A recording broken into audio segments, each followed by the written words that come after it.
Hello guys. So, tuturuan ko kayo kung paano mag-bike. Kaya, baka medyo hindi kita. Okay, so, kung ano kayo, ano muna kayo, upo kayo, tapos, kunyari, maglakad kayo gamit ng bike. Kunyari, ganito.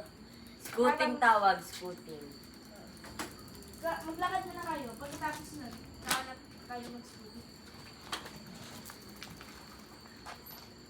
Okay. Kung medyo kayo na nyo, kaya nyo na, mag-scooting na kayo. Itong isang paa sa pedal, tapos isa sa floor, tapos yung isang paa mo, push. Makita mo, kayo nito, makita mo naman. Alin?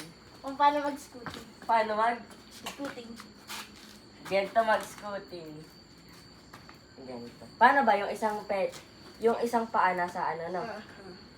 Ito. Itatapak lang yun sa isang silong pedal. Tapos gaganyan. Yan.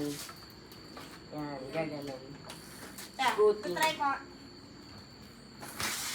Wow.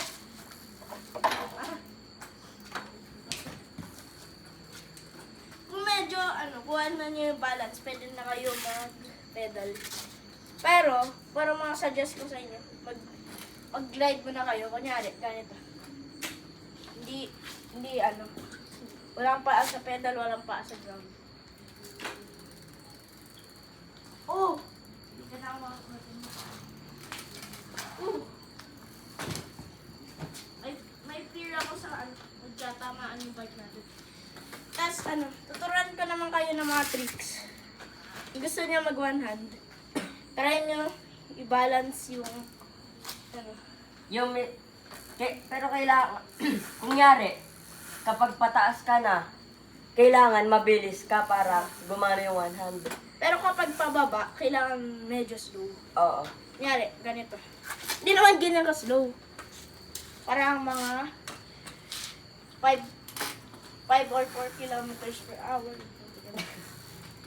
Tapos, next ko naman, track stand. Mahal mo siya mag-skid. Parang, yung isang paa mo, lalagay mo dito. Tapos, medyo beben ka kasi kapag nakatayo yung bike mo, hindi na ganito. Diba? Pagkatapos na, sige, magsiskid lang si Sorry guys. 3, 2, 1. Yay! Ang hila na. Okay lang yan. Kung paano ata mag-skid, parang hindi pa ako nakaka-skid ever. Parang habang Tatayo ka. tatayo ka, tapos medyo lalapitin niyo yung nyo, sa dito. Kunyari, ganito. Nakaget ka, oh. Tapos lang. Mamaya mo na yung track stand. Mamaya mo na kung babakita sa nila yung track stand. Hindi, nakagento. Pag nag-i-skid, kailangan nakagento yung body mo. Pagtapos, nun, parang so, kunyari, ang galing na kayo mag-skid.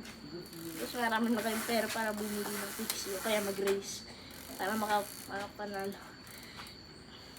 Pwede na kayo skid. Na may fixie. Na manipis lang ang tire. Pero carbon ano ba eh? Carbon fiber, no? Ganito na track stand. Kapag nakaganito kayo, tas yung isa pa nyo, ligay, tutumba kayo kung hindi. Kaya kailangan medyo, naggagano. Kailangan nyo both brakes, pindot.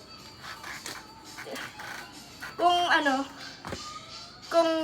magaling, kung sanay na kayo nang wala, yung isa pang, nakatayo. Pwede na yung lagay yung other foot nyo sa isa. Kailan ang oras kaya magbaba? Hindi ko alam eh. Tas naman, kunyari, tutumba kayo habang track mo. Kunyari, papunta doon. Pwede niyong tigasan yung kunyari, ito. Hindi ako natutumba dahil, Dahil yung isang paa ko, nagsistamp sa isang pedal. Oh! Nakalimutan ko mag-brake. Tapos kung pahulog naman kayo doon, yung paa nyo, bigla nyo ano. Kaya, hindi Ako'y na distract. masyadong mabigat yung paa nyo dito. Kung natumba pa din kayo, ilagay nyo din yung paa nyo doon. Para hindi mahulog. Tapos ano naman, di kami maalam mag-wheelie. Paano ba yan? Bye guys. Denggu